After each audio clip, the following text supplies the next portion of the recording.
చాలా టేస్టీగా సింపుల్గా మామిడికాయతో పప్పుని ఎలా చేసుకోవాలనేది ఈ వీడియోలో చూసేయండి. ఇది చాలా సింపుల్గా ఉంటుంది. టేస్ట్ కూడా చాలా బాగుంటుంది. ఇప్పుడు ఈ మామిడికాయ పప్పుని ఎలా ప్రిపేర్ చేసుకోవాలి, దీనికి కావాల్సిన పదార్థాలు ఏంటనేది చూసేద్దాం. అంతకన్నా ముందు హాయ్ హలో నమస్తే, నేను మీ Ramya. Welcome to Telugu home foods.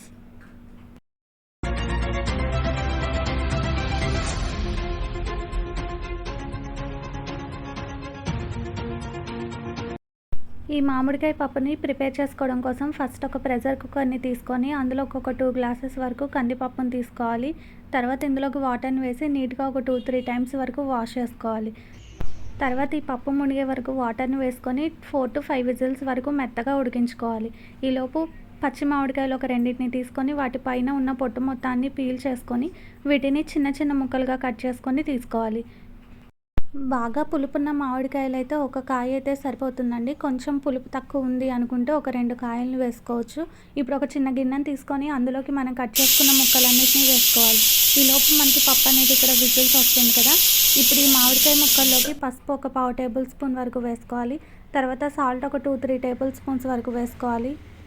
తర్వాత ఇందులోకి కారం వేసుకోవాలి. కారం ఒక 2 టేబుల్ స్పూన్స్ వరకు వేసుకోవాలి. మనం ఇక్కడ పచ్చిమిరపకాయలు ఏమి యాడ్ చేయట్లేదు కాబట్టి ఘాటుకు సరిపోను కారం ఇక్కడే వేసుకొని ఈ ముక్కలు మునిగే వరకు వాటర్ని వేసుకొని స్టవ్ మీద పెట్టుకోవాలి. స్టవ్ని లో టు మీడియం ఫ్లేమ్లోకి అడ్జస్ట్ చేసుకొని ఇందులోకి కొంచెం కరివేపాకును వేసి మూతను పెట్టి మామిడికాయ ముక్కలు సాఫ్ట్గా అయ్యే వరకు ఉడికించుకోవాలి. ఇలా కొంచెం సేపటి తర్వాత మూతను తీసి మొత్తాన్ని ఒకసారి బాగా కలుపుకొని ఈ ముక్కలు ఇంకొంచెం సాఫ్ట్ అయ్యే వరకు ఉడికించుకోవాలి. ఇంతవరకు మామిడికాయ పప్పుని ఎవరైనా ట్రై చేయని వాళ్ళు ఉంటే తప్పకుండా ఈ వీడియోలో నేను చూపిస్తున్నట్టు ట్రై చేసి చూడండి. టేస్ట్ చాలా బాగుంటుంది. ఒక 4-5 విజిల్స్ తర్వాత మూత తీసి ఈ పప్పు మొత్తాన్ని సాఫ్ట్గా మిక్స్ చేసుకోవాలి. ఇలా ఇదంతా బాగా సాఫ్ట్ అయిన తర్వాత ఇందులోకి మనం పెట్టుకున్న మామిడికాయ ముక్కలన్నిటిని వేసుకోవాలి.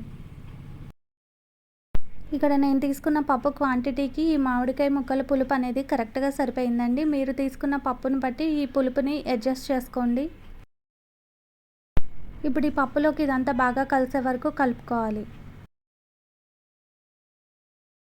ఇదంతా ఇలా బాగా కలిసే వరకు కలుపుకున్న తర్వాత దీన్ని డైరెక్ట్గా పోపును పెట్టుకొని ఇందులోకి వేసుకోవచ్చు. లేదు అనుకుంటే 1 నిమిషం వరకు స్టవ్ మీద బాయిల్ చేసుకోవచ్చు. ఇప్పుడు పోపు కోసం స్టవ్ మీద కళాయిని పెట్టి ఆయిల్ వేసుకోవాలి. ఆయిల్ హీట్ అయిన తర్వాత తాలింపు గింజలు, ఎండుమిరపకాయలు, ఒక 5-6 వెల్లుల్లి రెబ్బలు, కొంచెం కరివేపాకు వేసి ఫ్రై చేసుకోవాలి. ఇలా తాలింపు కొంచెం వేగిన తర్వాత ఇందులోకి ఒక చిటికెడు ఇంగువను వేసుకోవాలి. ఇలా ఇంగు కూడా వేగిన తర్వాత స్టవ్ ఆఫ్ చేసుకొని పప్పులోకి ఈ పోపు మొత్తాన్ని వేసుకోవాలి. దీన్నంతా బాగా కలుపుకొని మనం స్టవ్ ఆఫ్ చేసుకొని ఈ పప్పును ఒక బౌల్లోకి తీసుకొని పెట్టుకోవాలి. ఇప్పుడు మనకి ఈ పప్పులోకి చల్లమిరపకాయలని వేయించుకుందాం. దానికోసం స్టవ్ మీద ప్యాన్ని పెట్టి ఆయిల్ వేసుకోవాలి. ఒక 5-6 టేబుల్ స్పూన్స్ వరకు ఆయిల్ని వేసుకున్న తర్వాత ఈ ఆయిల్ బాగా హీట్ అయిన తర్వాత మాత్రమే చల్లమిరపకాయలను వేసి వేయించుకోవాలి. ఇలా ఈ చల్లమిరపకాయలను వేసి ఫ్రై చేసుకొని ప్లేట్లోకి తీసుకొని మనం ఈ మామిడికాయ పప్పులోకి చల్లమిరపకాయలతో తింటే చాలా టేస్టీగా ఉంటుంది. ఈ చల్లమిరపకాయలను ఎలా ప్రిపేర్ చేసుకోవాలి, దీనికి కావాల్సిన పదార్థాలు ఏంటనేది వీడియో నేను ఆల్రెడీ పోస్ట్ చేశానండి. లింక్ కింద డిస్క్రిప్షన్లో ఇస్తాను. ఇంతవరకు ఎవరైనా చూడని వాళ్ళు ఉంటే తప్పకుండా ఒకసారి చూసి వీడియో నచ్చితే తప్పకుండా ఒక లైక్ అనేది చేయండి. అలానే ఇలాంటి మరిన్ని టేస్టీ రెసిపీస్ కోసం తెలుగు హోమ్ ఫుడ్ ఛానల్ని సబ్స్క్రైబ్ చేసుకొని పక్కనే ఉన్న బెల్ ఐకాన్ని ట్యాప్ చేసి ఆల్ అనే ఆప్షన్ని సెలెక్ట్ చేయండి. ఇలాంటి టేస్టీ రెసిపీస్ కోసం తెలుగు హోమ్ ఫుడ్ ఛానల్ని ఫాలో అవ్వండి.